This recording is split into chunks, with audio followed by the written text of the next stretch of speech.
you're not the same person. I've seen it happen over and over again.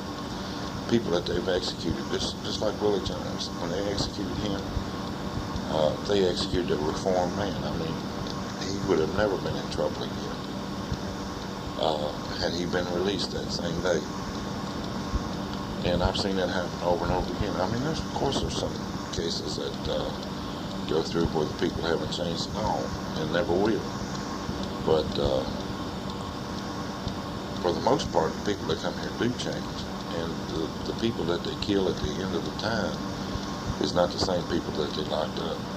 Because, I mean, they're just a totally different person. And we have people here, of course, that are innocent, that are framed by the law.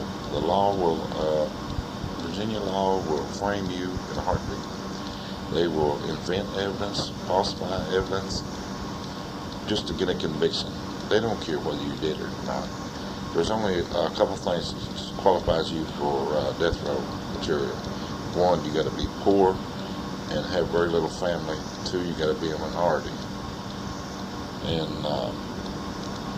if you fall into one of those categories, then you're on your way. If you ever get charged with anything, you're on your way, because they know that you're not going to have. First, you're not going to be able to afford an attorney to fight your case.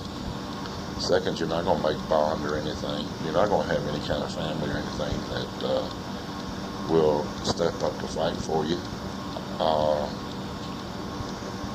Chances are real good you've been around drugs and alcohol and some type of crime the biggest part of your life. Even though you may not be the one that did it, you was around people that did do it. Your reputation is not too good. And they pick people like that. And when they do get them like that, they go ahead and set them up and stick them right on the road. A lot of times they're completely innocent. We have people on the road right now that's completely innocent. The Attorney General just went on TV here just a while back. And, well, I should say the Assistant Attorney General. And Marcy Terry is the Attorney General.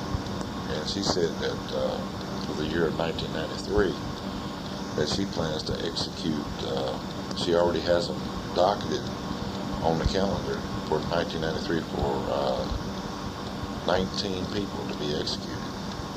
19. The death penalty started back up in 1976, and since then, only 16 people have been executed in the state of Virginia. Well, she's planning on executing 19 in 1 year. And that means she has to execute one every 15 days for 7 months. And then one each month for the other 5 months. And she's using that to get to the governor's office. She's running for governor. And she's using that, she's using our blood to pave her way to the governor's office. And of course she couldn't do that if it wasn't for the people in Virginia. They feel that way. The people in Virginia feel that way. I mean, they want it. They want it bad. I mean, they'll stick her right in the governor's office because of that.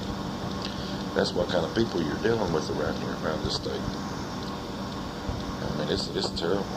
And they don't care how old you are, how young you are, whether you're blind, crippled, or crazy. They don't care. Their answer to everything is put them in a chair, put them to death. We had this one guy behind execution here just a while back. He was one of the witnesses at the execution of Roger Coleman, and he said that he liked horror films. And he was interviewed after the execution. They wanted to know how he felt. He told him, he said, I like horror films. And he said, I really like to see that execution. He said, that falls right into a horror movie. And he says that, I think we ought to have public executions and go back to public hangings before we can actually see them flop around or something at the end of the rope. And I mean, he enjoyed it. I mean, he really enjoyed it. And that's the kind of people we're dealing with here. And it's pathetic, and it's just not going to change anytime soon. And those two 15-year-old girls, like I said, they are trying them for, they've already decided to try them as adults. and they are being tried for capital murder and are pushing for the death penalty. And I will let you know the minute that I hear something on that. It'll probably be several months to a year before we hear anything else on that. But sooner or later we will, and I'll let you know. On my case now, my case is looking pretty good. I got several things that popped up into my case. One of the jurors that originally convicted me in my trial, he was the mechanic for the sheriff's department, and he was placed on the jury. Well, now he just come forward and he's testifying for me now. He said that before trial that the sheriff's department came down to his garage and threatened him into making bringing back a guilty verdict. And now he's come forward to testify to the fact, and it'll definitely help too. We're trying to get the court to appoint an investigator to go back into the county and dig up all kind of stuff, all this information. There's just so much that's happened. You know, it really looks good. We've got our petition filed and everything, and this next year it will be the critical year for me, 1993, because if I get turned down in this one, if I get turned out in this level, federal habeas, then I know for a fact I'm not going to get anything done. That I might as well go ahead and start preparing myself for the end, because that's what's going to happen. Even though I will have 2 appeals left after this one, I will only be playing for time. And of course I know that. So I'm prepared for that. If that happens, I'm prepared for it. And I hope it don't happen, to be honest with you. There's still a lot of things I'd like to do. But here's the good part. If I was to, see, I've been in for 23 years, well, going on 23 years now. I started my 23rd year this September.